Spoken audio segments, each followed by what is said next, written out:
This is Night Call, nationwide listener call-in show on vital issues. Tonight, Vietnam. Are the peace talks for real? With guest, author, and professor Noam Chomsky.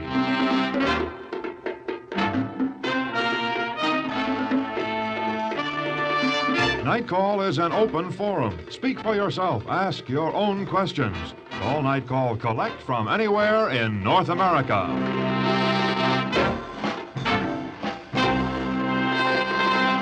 From the East and Midwest, call 212-749-3311. From the West, 212-749-4300. And from the New York area, 866-5010. Now, from New York City, Night Call's host, Del Shields. Good evening. Now, 4 years and 36,000 American war dead later, with nearly 540,000 GIs in Vietnam, the focus of attention seems to have shifted from how can we win in Vietnam to how can we get out of Vietnam. What happened to the energetic Paris peace talks we embarked upon more than a year ago? Has our original objective of stop North Vietnam from taking over South Vietnam changed to permit the people of South Vietnam to decide their own future? Should we withdraw from Vietnam, and if so, how? And have the peace talks failed, and if so, why? These are just some of the questions for Professor Noam Chomsky, an MIT professor and author of The American Power and the New Mandarins, a critical analysis of our war in Vietnam that Professor Chomsky describes as intervention in a civil war that was converted into a colonial war. How do you feel about Vietnam? And to all our Night Call listeners, do you want more war, or do you want an end to a war? We hope to find out tonight. Professor Chomsky, good evening, sir. Good evening. And thank you so much for being with us on the beginning of this long holiday weekend. Professor Chomsky, we'll begin our Night Call conversation by asking first, why are we having such difficulty getting out of Vietnam? Well, I think it's important to recognize that the policies that we've been pursuing in Vietnam are basically 20 years old. They began when we tried to assist the French to reimpose their imperial rule over Vietnam. When they failed, we took over.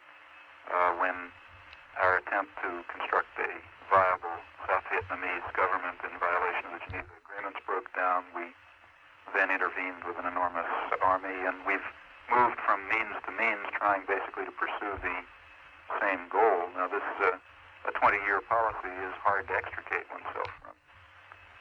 I think we have to sharply reverse a long-term commitment in that area if we hope to extricate ourselves from this quite terrible situation. Well, how is it possible that we could maintain a 20-year policy aware of the fact that so many changes have happened over the past years? I think the changes that have happened over the past years are not very great, really. There have been minor modifications in our general policy, but the basic drift of it hasn't changed very much, except in methods. Basically, we've been trying to maintain Vietnam and South Asia, and in fact, great parts of the world, as part of an integrated American-dominated world system. And that's a long-term goal that, in fact, we are still pursuing in the special case of Vietnam with increased intensity as the years continue. Well, as we're talking about peace in Vietnam, and as we're talking, or as attention is being focused on the talks that are taking place in Paris, what are we trying to accomplish? Well, right now, I think that the Nixon administration is trying to accomplish exactly what its predecessors tried, that is to maintain control over as large a part of that country as we can. What they're now trying to do is to find some way in which we can guarantee the control over South Vietnam of the government that we have instituted there and that we support there, and it couldn't exist for a moment without the enormous military commitment that we've made to it. I've seen no indication that this policy has changed. Many people who are concerned about the Vietnamese situation also concerned in the fact that they are very patriotic Americans and feel that the American people or that our country has never lost a war, and that if we were to pull out of Vietnam acknowledging the fact that we lost the military edge, that this would be something that a power as big as America could not possibly undertake. How do you feel about that? Well, I should think that a great power is precisely the kind of power that should be able to face up to what it has done and to retire from a very ignoble effort because it recognizes that what it has done is wrong and must be stopped. That would be a leading characteristic of a power that really was a great power, in my opinion. Well, most people still are completely unaware of the whole Vietnamese situation. Now, we are consistently bombarded with the idea that we are in Vietnam primarily to stop communism. And this is the general, the popular concept of most people. Now, can we just take it a moment further? Should we, if we were successful in getting out of Vietnam, have we concerned ourselves with the fact that there is a country that has been ravaged with war for 25 years? What would be left there? We've of course created enormous havoc in Vietnam. We've driven about a quarter of the population of South Vietnam out of their homes. They're refugees. We've the enormous tonnage of bombardment in Vietnam, which in fact is greater than the entire tonnage of bombardment in all theaters of the Second World War, has turned the country into a devastated moonscape. I think that if we do withdraw from Vietnam quickly, as I feel that we should, I think we owe them very significant reparations, and we should, I wouldn't call it aid, I would call it reparations, that we should pour into that country to try to compensate in some fashion. Obviously, we can't truly compensate for the enormous disruption and wreckage and murder that we've caused there. Do you find the American sentiments changing? The American assessment? The American sentiment. I think that over the last few years, there's been a gradual increasing awareness that we should end this war. The grounds for this change are not, in my opinion, always the most healthy. I think that my own impression is that a great many people have turned against the war because they feel that it's far too costly to us. It is, of course, enormously costly to us. That's true, but I think that it would be far more healthy if we were to turn against the war because we realize not merely that it's too costly, but also that it's wrong, that it would be a tragedy if we were to win with the goals that we've set ourselves. Now, let's return to the Paris peace talks again for just a few moments. What has happened over the past year? There was a tremendous amount of discussion about the shape of the table and how many chairs at the table. We've settled that particular problem, I assume. Well, there were many difficulties in the Paris peace talks. The first, for a long period, they got nowhere because, first of all, because until we stopped the bombardment of North Vietnam and redistributed the bombardment to the south, until that time, there was nothing going on at all. Then there was a period of some time when the Saigon administration didn't want to participate. Finally, the four sides got together after the disputes over the shape of the table and so on. And since then, as far as I can see, nothing's happened at all. The two sides are about as far apart as they always were and over the same issues. Are they meeting regularly? Oh, they're meeting fairly regularly, and undoubtedly there are secret private meetings going on, but I see no indication from any public or private source that I have available that anything is happening there. Have the talks bogged down in any way because there's been a change of administration? Well, I think that, in my opinion, there was a change for the worse in the team of negotiators when the administrations changed. But I think it would be very misleading to believe that anything substantive had taken place while Harriman and Vance were the negotiators. Why do you feel the change was for the worse, then? Well, my impression is that Harriman was somewhat more understanding of the situation and somewhat more open to a reasonable approach to it. At least that would be indicated by many of the statements that he's made since the change of administration, since he left Paris. For example, he's pointed out, he's made some very interesting comments in the public comments on the radio and in the press, pointing out that had a real opportunity to scale down, perhaps end the war in November and December when the North Vietnamese withdrew very substantial parts, he said perhaps up to 90% of their troops from the northernmost provinces, and that we made the decision not to do this, but rather to intensify the war, and he considers this rather tragic. Such comments, which I think are quite accurate, indicate that he may have had been willing, that it's conceivable he would have been willing to take an approach to the talks that might have led to some progress, although, of course, he's constrained by the position that's defined for the chief negotiator by the administration. I think that there has been a move in Paris. I think that the people who've replaced him and apparently are somewhat harsher in the tone that they're taking. But I think these are pretty minor and relatively insignificant facts. Basically, the two sides are quite far apart on fundamental points, and for that reason, there's no indication of progress there. This is Nightcall in New York, and tonight our conversation, Vietnam and are the peace talks for real? And our guest calling in from Massachusetts is Professor Noam Chomsky. We'll take our first call tonight from Norfolk, Virginia. Mr. Goodman is hearing Nightcall of WHIH. Mr. Goodman? Yes. Good evening, sir. Good evening.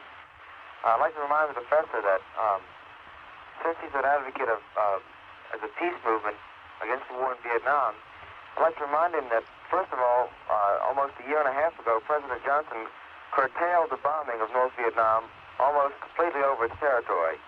Then, as a concession number 2, he eliminated all bombing over North Vietnam completely.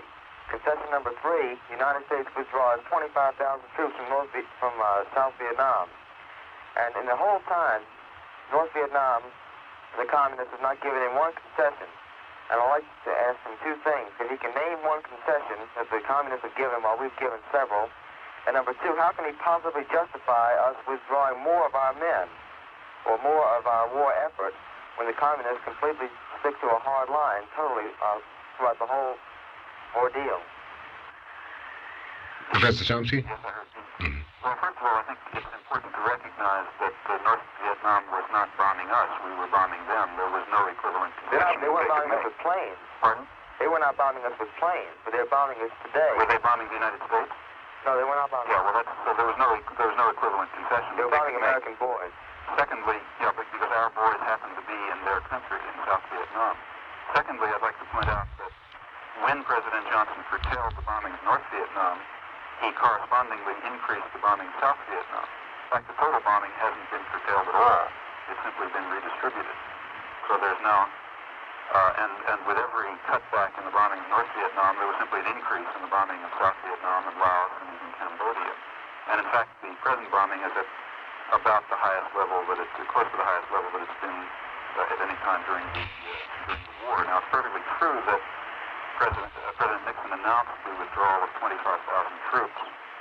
On the other hand, you have to recognize that we have 550,000 or so troops in South Vietnam, and the North Vietnamese may have something like 50 to 100,000. And don't forget that we have, along with us, 50,000 South Koreans, 20,000 Thai, 8,000 Australians. In fact, if we were to withdraw our entire army from South Vietnam, there would still be as many the external forces that we have introduced would be approximately the size of the North Vietnamese. So to speak of a corresponding withdrawal on their part is rather meaningless. And the final point is that, as I had just mentioned a moment ago, Averell Harriman has said several times, and the press reports at the time corroborate this, that at the time of the redistribution of the bombing in November, when we terminated the bombing of North Vietnam, the North Vietnamese apparently did withdraw very substantial forces from the country. And we at that time used that opportunity to accelerate our military operations in the South. In fact, if you look back at the military orders in October and November, you'll discover that General Abrams and the commanders in South Vietnam were quite explicit about this. It was reported in the press quite widely that we were going to make use of the fact that the North Vietnamese had withdrawn considerable forces in order to accelerate military activities against the population of South Vietnam, against what we call the infrastructure, which means the non-military political structure of the NLF. And we did so, in fact. And in fact, until late February, there was no North Vietnamese, or there was no NLF response to this, no Viet Cong response to this. Finally, after several months of our accelerated effort, there was the late February offensive. Now, I think that Harriman is probably quite accurate in his assumption that curtailment of military activity by the North Vietnamese and by Professor Chomsky, I'm sorry, sir, we'll have to break for station identification. Mr. Goodman, thank you for calling, sir. Thank you. This is Night Call in New York. Our conversation tonight, Vietnam. Are the peace talks for real? Our guest, Professor Noam Chomsky, will return following station identification. Stay tuned for the Night Call Network.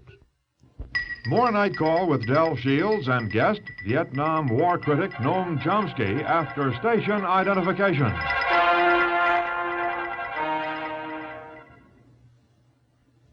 The most obvious symbols of today's affluent society are the outdoor barbecue and the sports car. The most incongruous is the rat. According to the 1960 census, more than 4 million urban dwellings were completely dilapidated.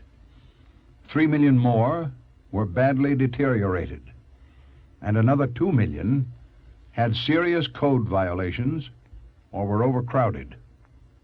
If building codes were enforced, most ghetto buildings would be boarded up. During the 1930s, we saved the farms from starvation. Now the cities need help before they die of neglect. If you think there's nothing you can do to help, think harder. Send for the free booklet, The Turning Point. Write Night Call, Pomona, New York. Speak for yourself from anywhere in North America to guest, author, and critic Noam Chomsky about the authenticity of the peace talks.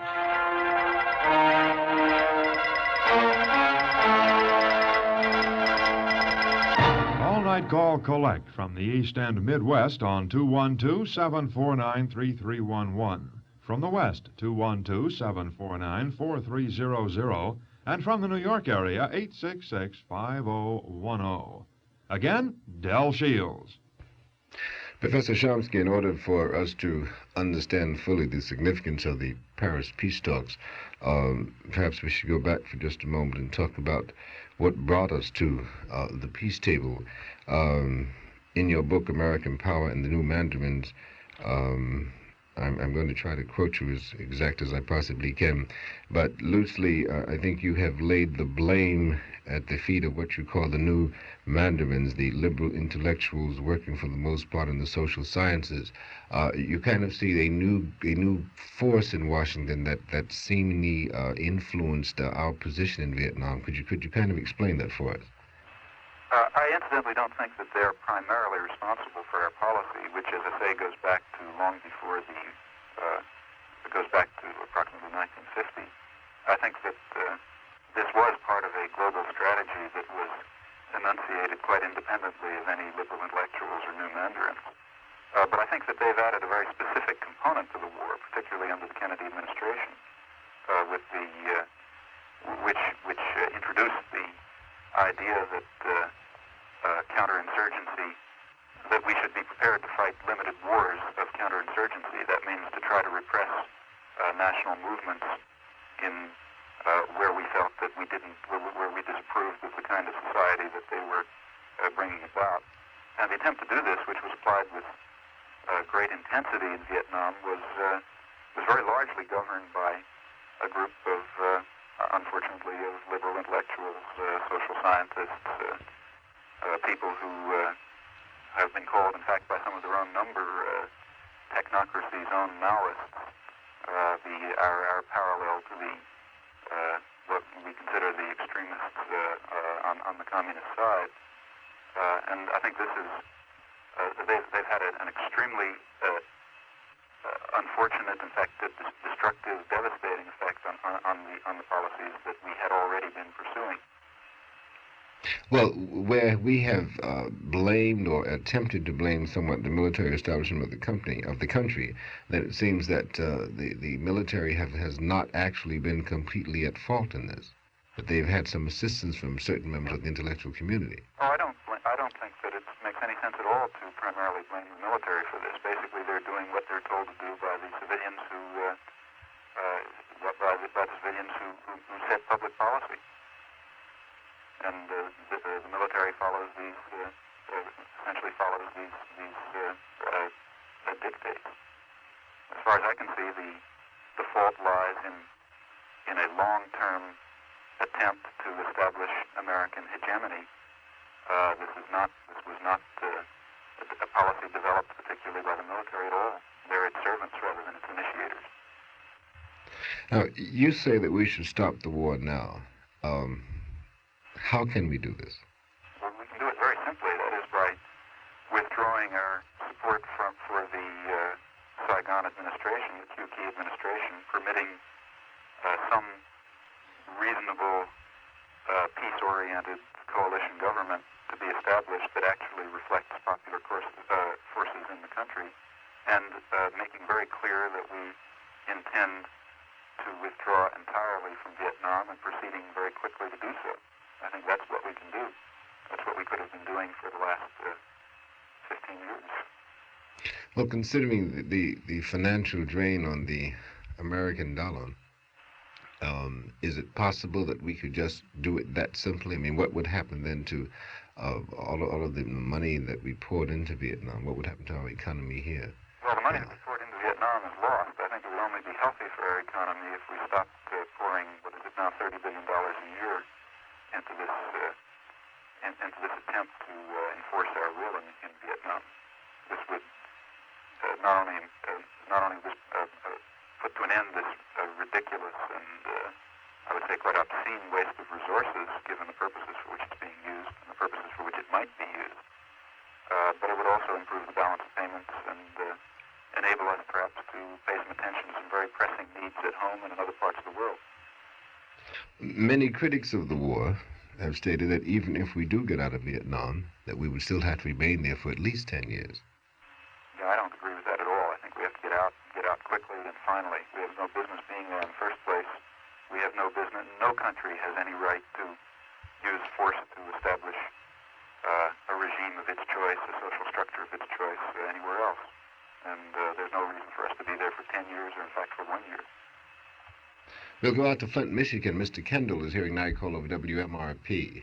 Mr. Kendall? Yes, sir. Good evening, sir. Good evening, sir. How are you? Fine, thank you. Your question? Yes, sir. I'd like to know what makes most Americans think that only Americans have a strong will, a strong and determined will to fight for anything that they believe in.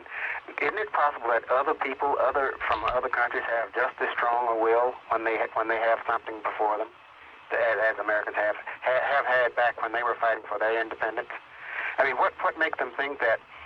If they will stop and think about it now, they know Negroes are not treated right in this country, and yet they expect them to go forth and give forth every effort the same as anyone else. Well, isn't it possible that the North Vietnamese, in view of the fact that they are being bombed by outsiders, isn't it possible that they would rally together, and in the long run, all forget their little differences, the North and the South, and in the long run, if Americans stay there long enough, they're going to be all against Americans. Both North and South, those who think, the thinking Vietnamese. There will be a few military people who won't, those who are getting rich, but the majority who are thinking Vietnamese, both North and South, if the Americans remain there long enough, they are going to be hated most viciously by all the Vietnamese people, I believe. What do you think of that? Well, I think that's very largely true. In fact, the only qualification that I would add to what you said is that I think it's very important to stress that we are basically fighting against the South Vietnamese. Well, sure. That's what it started off at first. At first, those people were against the Diem regime, and then when you get down to your last your last resort, you'll accept help from anyone. So those people finally started accepting help from the communists. Yeah, I mean, why can't people realize that? Well, they weren't communists to start with. Well, it's very important to recognize that until 1965, until we at a time in generally when we had about 25,000 troops there were no North Vietnamese forces known to be in South Vietnam. We were fighting against the South Vietnamese insurgency, and since it was winning over the regime that we had installed, we then invaded the country with a massive expeditionary force, and at that point, North Vietnamese forces, this was after the bombardment, largely after the bombardment of North Vietnam, began to be introduced, and they have always remained a minor element in the Southern resistance. But what I think is so obscene is the fact that they're supposed to be fighting for democracy, and there have been 33 papers closed over there, according to the information. I read the New York Times every day. 33 papers have been closed because of the least little criticism of the South Vietnamese government. They slapped the old lock on the door and just shut them right up. And now the man that would be the equivalent to Hubert Humphrey or McCarthy, they slapped him in jail. The man who was the second runner-up is still in jail over there right now. Now, how could that be democracy? Well, it's one of the most authoritarian and repressive regimes in the world, and it is so for a very simple reason, because it simply does not have any popular support, or very little popular support. And if it were, this has been true ever since 1955, if it were to have permitted any sort of free institutions, then the regime that we had installed would, of course, been thrown out. I think everyone's recognized that for a long time. Well, thanks a lot, then. Thank you for calling, sir. Bye, sir. Bye-bye. Professor Chomsky, how do you answer to the millions of people in this country who honestly and sincerely feel that our involvement in Vietnam is an attempt to stem the worldwide communist threat? First of all, I think one has to make a very great distinction between aggression by a communist or any other power and a movement for national reconstruction that is internal to some nation. Now, if there were aggression by, let's say, if there had been aggression by, say, China against Vietnam, I think we could give an argument that we should have, that we would have perhaps had a right to enter under the procedures of the UN Charter and so on and so forth to defend this country from aggression. On the other hand, if a revolution takes place within Vietnam, as happened in 1946 and continuing since then, whether it's communist or socialist or capitalist or whatever else it may be, we have no authority whatsoever to intervene to control or to constrain it, nor do we have the wisdom to determine what is the proper form of modernization and social evolution for these other societies. This is Nightcall in New York, and our conversation tonight is with Professor Noam Chomsky, Vietnam on the Peace Talks for Real. And we'll take our next call from New York. Mr. Donovan is hearing Nightcall of WLIB-FM. Mr. Donovan? Yes, hello. Good evening, sir. May I speak with Professor Chomsky? He's on the line, sir. Professor Chomsky, a number of years ago, back in 1964, I took part in the first international teach-in on Vietnam. That was in Washington. At that time, one of your colleagues, Walt Rostow, whom I asked a question regarding one of his books, The Strategy of Economic Growth, I couldn't find any reason in the book why he would possibly refuse to support wars of national liberation. Yet he said, in answer to me, well, you know, that's the only way, in referring to the domino theory, that we can get the American people to support our policy. Now, I was just overwhelmed with this arrogance. And here it is, 5 years later, we are no closer to a peace in Vietnam. It seems that the forces that have tried so desperately to secure peace have not been listened to. And therefore, I ask you, as a person who has written so profoundly on the responsibilities of intellectuals, and here we are, this fateful conjuncture, democratic processes are failing, and what concepts can you offer us to provide a basis for democratic repudiation of this war? How can we do it? I think... Professor Chomsky, I'm going to ask you just to hold so while we break for station identification. As soon as we return, you'll have a chance for a response. Mr. Donovan, you can stay on the line. Vietnam are the peace talks for real. That's our conversation tonight with Professor Noam Chomsky. We'll return following station identification. Stay tuned for the Night Call Network. More Night Call with Del Shields and guest Vietnam War critic Noam Chomsky after station identification.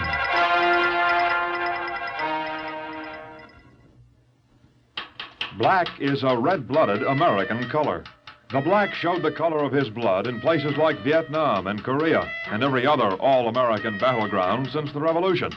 Every time his country calls for help, he hears, but we don't seem to hear him call. If black and white would listen with their hearts, they could hear each other. That's what Night Call is all about. It lets people air their views man to man, color to color, live, from phones anywhere in the country. A syringe full of junk bites into black and white skin with the same ruining surge. And a black mother cries over her child just like a white one does. The problems are the same. The characters just have different colors. Night Call's person-to-person nationwide radio hookup lets the black and white tell it like it is. Night Call each weeknight on this station.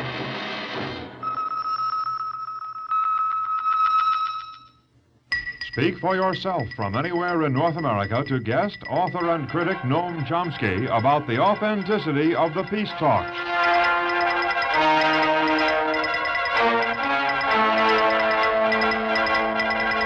Call collect from the East and Midwest on 212-749-3311. From the West, 212-749-4300. And from the New York area, 866-5010. Again, Del Shields. Professor Chomsky, Mr. Donovan has asked you for some new concepts. What do you have to say? Well, I'm afraid that it would be very nice to believe that through the workings of the parliamentary system of the constitutional process, one could change these policies, but I think that that is simply not the case.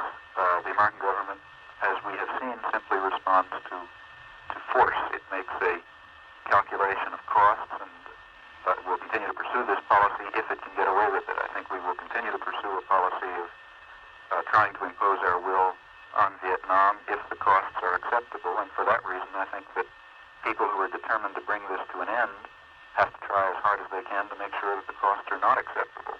And that, I think, the best method for that, I've felt for some time, is participation in various kinds of resistance activities and support for resistance. Well, perhaps we may differ on that. I too have been taking part in these activities for so long, and yet as I review the scene myself, when I look at the rejection by President Johnson of the bombing of the North, I began to wonder if perhaps it was more the conjuncture of a series of foreign exchange crises, a series of Viet Cong victories, that these, in fact, were perhaps more efficacious than all the years of teach-ins and protests and demonstrations and marches. Of course, the latter contributed too, but here we are faced with this conjuncture again, and as you have written in another place, you're quite right about this question of costs. But exactly how can we manifest them beyond the seemingly inefficacious ways, such as peace marches? Well, first of all, I think there are things that are more effective. I think peace marches are fine and important, and I think there are things still more important, such as, for example, support for resistance activities and involvement in them. You're quite right in saying that the major factor, I'm sure you're right in saying that the major factor leading to what reversal there was in policy was the Tet Offensive and the international financial crisis. And you and I can't do anything to contribute to those things. No, certainly not. But we can make a contribution to increasing the domestic cost of American aggression, and I think we should do so. And I think it has been somewhat effective. In fact, we even have some testimony from people who were involved in forming the policy that it has been effective. For example, George Bundy made some quite interesting speeches last October, in which he pointed out that, he said that he came out in favor of a reversal of his long-standing policy of thoroughgoing support for the war, and said that we should begin to extricate ourselves. And his reason was interesting. He said that the cost of the war was plainly unacceptable to us. He said its penalties upon us are much too great. And the major penalty that he felt was too great is what I'm quoting now, what he referred to as the increasing bitterness and polarization of our people, the alienation of the young, the disruption, and so on and so forth. And I think that's good evidence that committed serious resistance can have an effect, and I think has had some effect. It may. I suppose you're quite right on that. I guess what is also in the back of my mind is that, as far as I can glean from what they really believe, people in the State Department, and the Pentagon, and the White House, is that they're so thoroughly traumatized by the, well, I'll just call it very glibly, the moral and political example of wars of national liberation, that to stop that is really the objective. Now, if because of these domestic and foreign costs that we are sustaining, we do pull out of Vietnam, of course there has been no probing analysis by those who are really opposed to the war to try and extend that example to make sure that it does not happen in Thailand, where it seems that perhaps all the liberal forces in the Senate are I remember even asking Gene McCarthy about this in one of his campaign stops. He even said at that time that perhaps we should keep our forces in Thailand, but that is precisely the problem. And perhaps I'm hallucinating, but I see the same kinds of situations developing in the third world countries, and especially in Latin America and in other parts of Asia.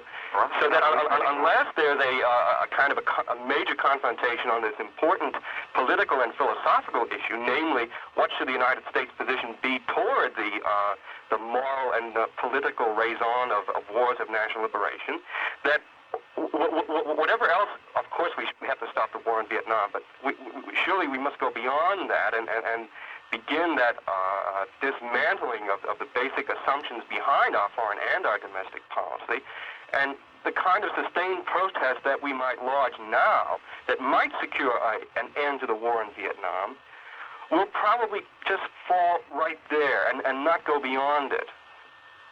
Well, I hope you won't. Incidentally, I think, although basically I agree with you, I think that you're a little too pessimistic in your evaluation of Congress. For example, the Senate Foreign Relations Committee just did put out quite an interesting report in which they pointed out that we now have 50,000 troops in Thailand, many of whom are engaged in counterinsurgency operations, that we've made secret commitments which they can't reveal, but which they say are very extensive to Spain, which will ultimately perhaps be used to put down internal insurgency there. And of course, as everyone well knows, or should, we're the main supporters for the Greek dictatorship, and throughout Latin America, we stand behind and give enormous support, military and other support, to extremely repressive regimes which are trying to constrain and limit the national development, and in fact even economic development in those countries.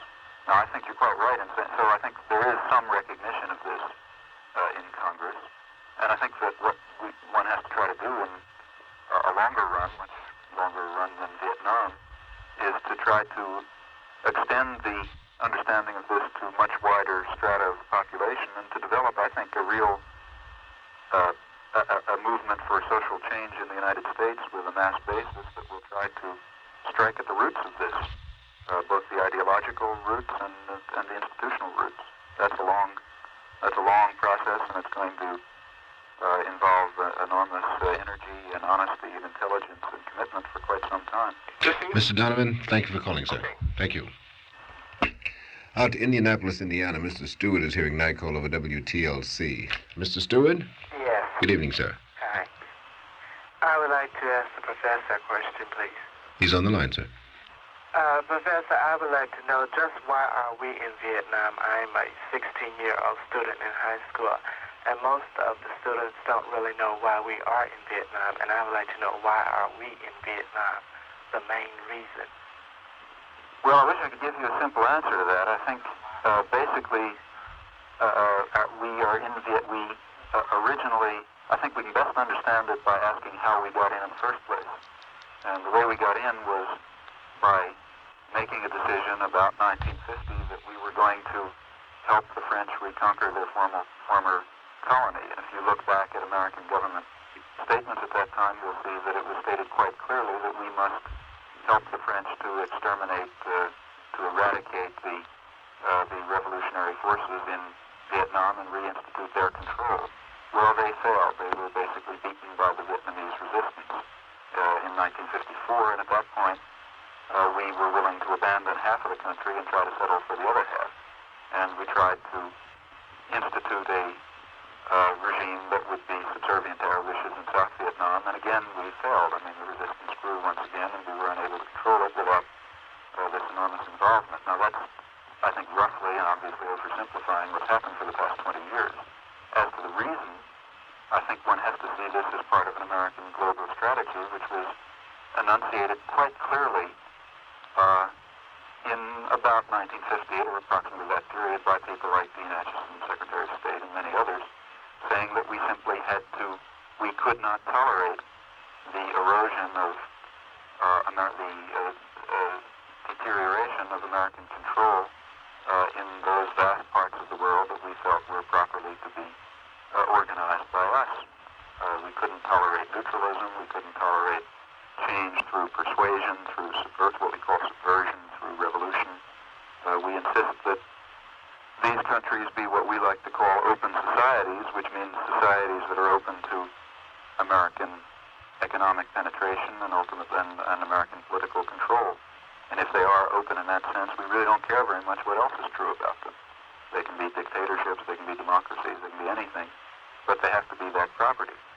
Now, that's a general global policy that we followed, and in the specific case of Vietnam, it's led us to this catastrophe. I think if one wants to really be serious and detailed about Vietnam, then there are other factors that are significant. For example, one factor which undoubtedly has been important in Vietnam is that, after all, we fought a long, hard war against Japan to try to prevent, to try to integrate Japan, a major industrial power, into basically our system, to prevent it from constructing its own system in East Asia. And if we want to make sure that Japan remains part of the system that we organize, what I think can honestly be called an American empire, then we have to provide Japan with markets and sources of raw material, neither of which it has internally. And for that, Southeast Asia is really quite significant. I think a very serious aspect of our attempt to conquer South Vietnam and control large parts of Southeast Asia is precisely this.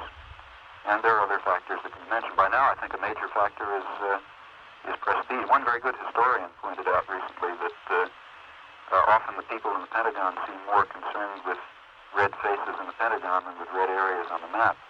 And I think one can extend that quite far beyond the Pentagon. I think that's also become a very important factor. There's just an investment in error.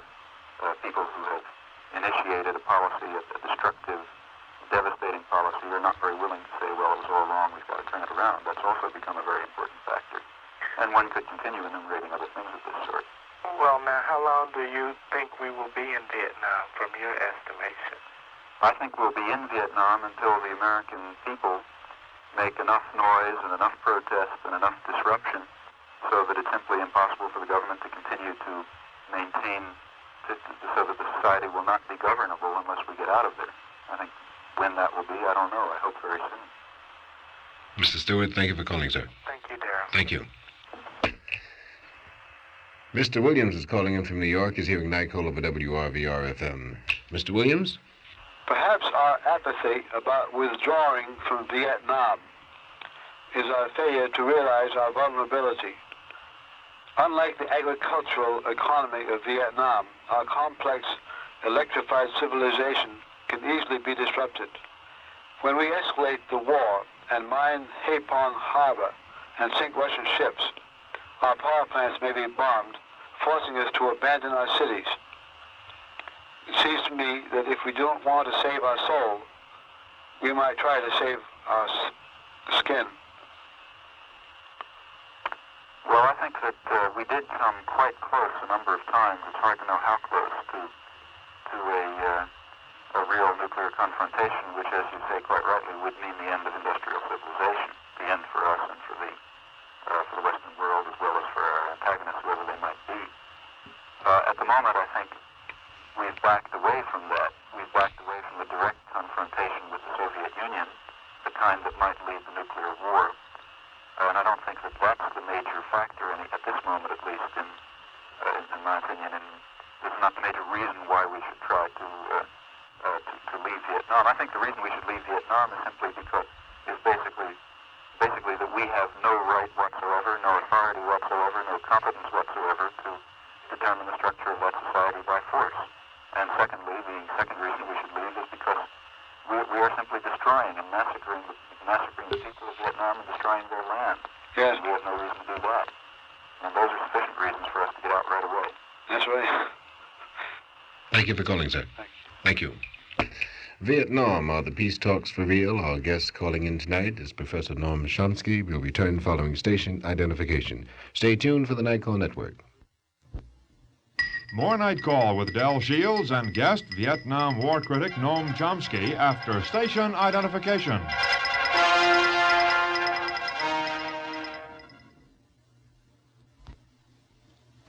America is growing smaller. Speed of communication, speed of travel, and a worldwide revolution in human rights. These things bind us together into a common destiny. One man's problem is every man's problem. More and more we realize the only real problem is the human problem. People who need jobs, better educations, better places to live, better medical care, and better hope for the future. A chance to become a part of the American dream of freedom and opportunity. But for the American dream to succeed, each of us must be responsive to the needs of others, to give a damn about our brother or our sister, black or white. You'll find some answers to how you can give a damn, how you can offer your help in a new booklet called Whose Crisis? Yours. You can get a copy without charge by writing to Night Call, Pomona, New York, zip 10970. That's Night Call, Pomona, Pomona, New York. Speak for yourself from anywhere in North America to guest, author, and critic Noam Chomsky about the authenticity of the peace talks.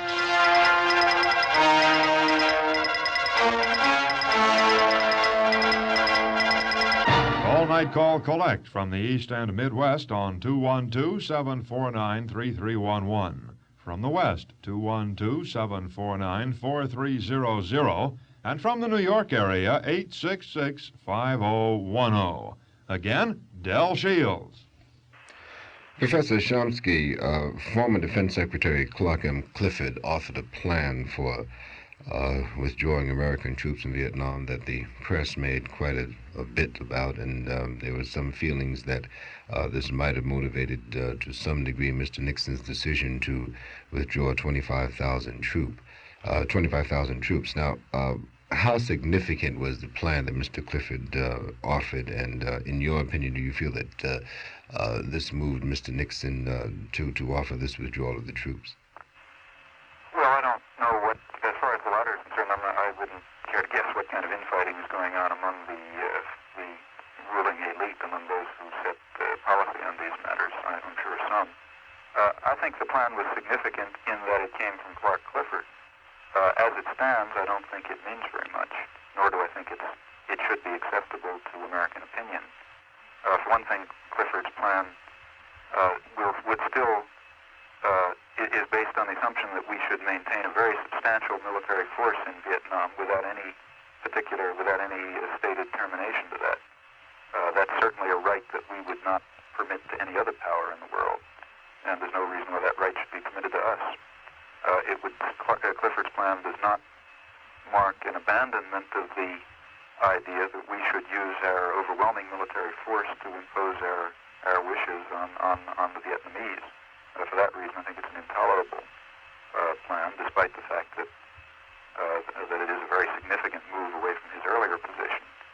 Beyond that, I think that, and I think frankly that that's the basis on which it should be considered. But if one wants to move to the question of tactics, and to guess what would the likely consequences be of adopting that plan, my own guess is that they might be quite catastrophic. My own guess is, and of course this is an uneducated guess, nobody knows very much about what is left of Vietnamese society or how it might react to after this level of destruction of the last few years. But I think that it's a reasonable guess that if we were to begin to carry out a really significant withdrawal of American armed forces, the first thing that would happen would be that the Saigon government, which is a very flimsy structure, would collapse and dissolve, and that the National Liberation Front, the so-called Viet Cong political organizations, would begin to take over. It appears that they have subsidiary political organizations spread throughout the country, so the reports indicate.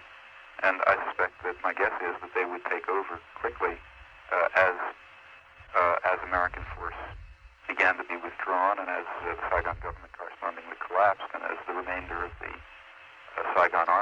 began to deteriorate. That's quite likely, and I think that could lead to I think that would be extremely dangerous for the reason that it might lead the American military to carry out the policy that they did during the Tet Offensive on a smaller scale, namely to try to destroy the country in order to save it, as one officer described it at that time. Well, if our troop strength presently is 540,000 there, and Mr. Clark's proposal is that I think by the end of 1970 that we could possibly cut that in half, does that tell us anything? Well, I think, notice, if we did cut it down even to 100,000 troops, we would still have an enormous military force, which in fact, with their allies, their South Korean and Australian allies, outnumber the even what we claim to be the North Vietnamese forces in the South. But my guess is that we would never get there. That is, by the time we had really made a serious, we had indicated that we seriously intend to withdraw substantial forces, I suspect that would be enough to lead to a collapse of the Saigon administration, perhaps its replacement either by the NLF parallel structure or by some sort of peace-oriented coalition that would simply ask us to leave. And I think that could lead to a very devastating American response if we decided to use the incredible technology that we have to simply destroy the country. I would be very concerned about that, given the kind of thinking that goes on in policymaking circles.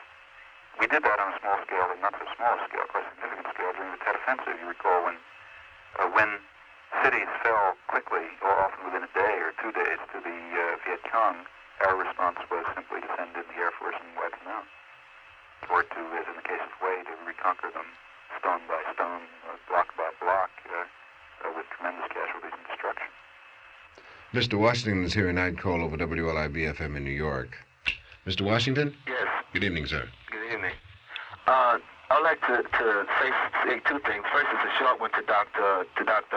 Chomsky, whatever his name is. Chomsky. Well, number one, the brother called in a little while ago. He asked for an explanation of why, we're in Vietnam. And I want to say to the doctor that what he said over the air is the same thing that Whitey has been saying to us ever since the beginning of the time. He just explained the thing away. He didn't say nothing.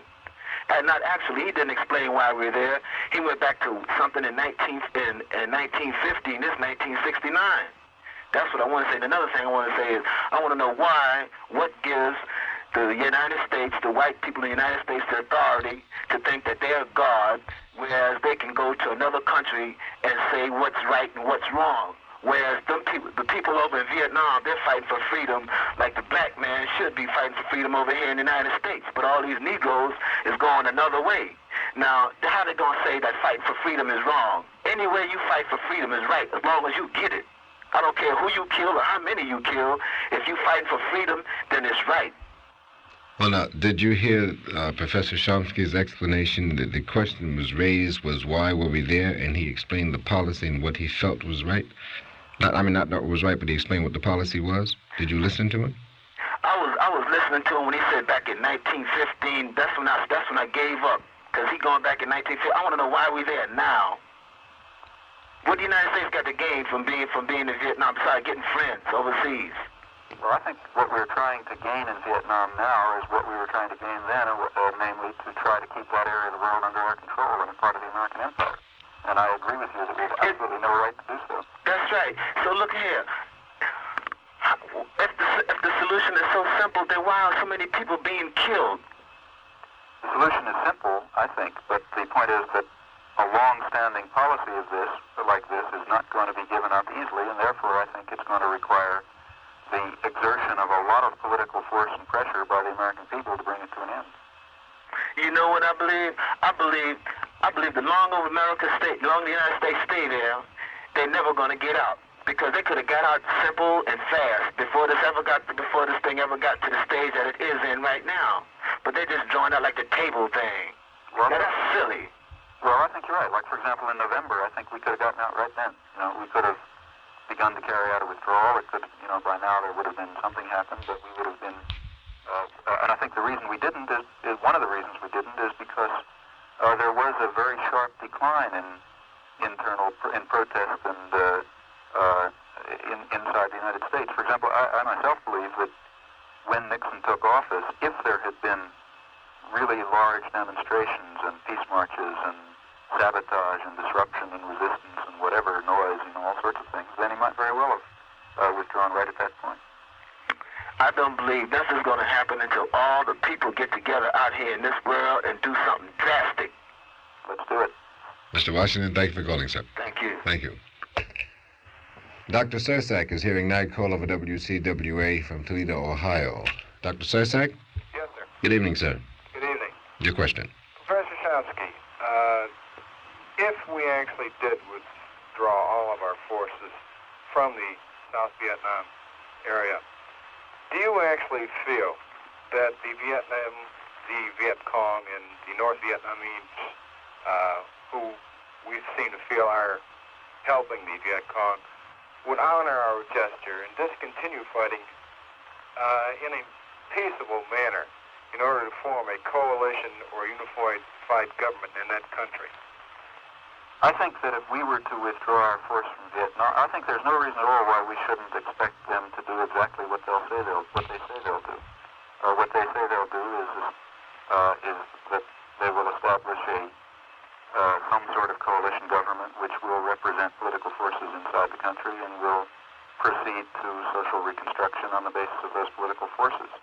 Now, as far as the North Vietnamese are concerned, my own guess is, and of course, again, it's only a guess, that the Viet Cong have not been fighting a bitter and murderous battle for 10 years and facing this incredible technology of ours in order to submit themselves to anyone else. I think that they will do just as they've said in their program and try to carry out social reconstruction in South Vietnam and to move ultimately towards the reunification with the North that the vast overwhelming majority of the Vietnamese people certainly want. Yes, but the reason I question this is any of the so-called truces that we have been involved in for, say, certain holidays in the country of Vietnam, even our holiday truces and things of this, have never really been honored. Now, I don't know, being a citizen over here in the United States, whether it is our fault or whether it is their fault for these violations. But from what I can gather through the newspapers and the news media, that it is not our fault, more or less.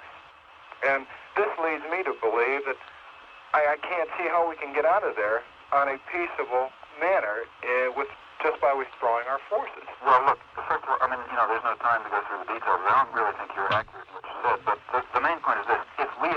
If we withdraw our forces, we cannot expect, it would be ridiculous to expect that the Viet Cong are simply going to lay down their arms and let the Saigon government run the show. They're certainly not going to do that. No, I agree. So in that sense, there will not be peace if we leave. I think what will happen if we leave is that the Saigon government will collapse because I don't see any reason to believe that it has any real popular support. And when it collapses, there may be considerable strife and unrest and bloodshed for some period. Dr. Sursak, I'm sorry, but time has run out on us. Thank you so much for calling. Professor Chomsky, thank you very much for being our guest tonight on Night Call. This is Del Shields in New York. Good night and peace. Night Call, tomorrow night, same time, same station. Are We a Violent People? With Del Shields and guest author Dr. Hugh D. Graham. A statistical study of American newspapers over the past 150 years confirms the historical impression that Americans are and have always been a violent people. It now appears that our history of violence is causing us to take for granted today's injustices. Are We a Violent People? With Dr. Hugh Graham. Listen tomorrow night. Discuss freely and responsibly your own personal opinions on Night Call. Produced by the United Methodist Church, presented with National Council of Churches, National Catholic Office for Radio and Television, American Jewish Committee, and Urban Coalition.